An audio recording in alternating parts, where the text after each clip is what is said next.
Mga kasmart, share ko sa inyo to. Tingnan pa paano pag bukas ng inumin to para tayong tanga. Tingnan nyo ha. Kakaiba. O diba? Anong kakaiba? Kasi ayan o. Paano iinom? Ganon. Ganon.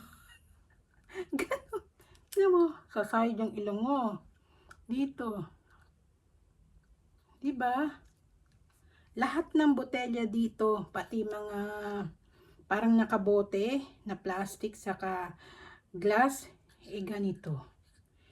Yan. Pwede mo naman tanggalin, kaso talagang siguro ang purpose nito ay para maibalik agad. Yan, di ba? Minsan kasi nalulost mo yung bote, ay yung takip. So, kaso lang para kang tangi. Ignorante for more, o di ba? Ganito talaga sa Europe. O di ba? Particularly sa Paris. Magpapawisan ako kasi kaliligo ko lang. O yan, diba? Inom nga tayo. Sako pang ilong, o diba? So, yun lang. Sana nagkaroon kayo ng idea, diba? Pasensyahan nyo na yan. Sa isa next vlog ko na lang sa inyo explain ko ano ba yan. O diba? Ano ba yan? Yun lang.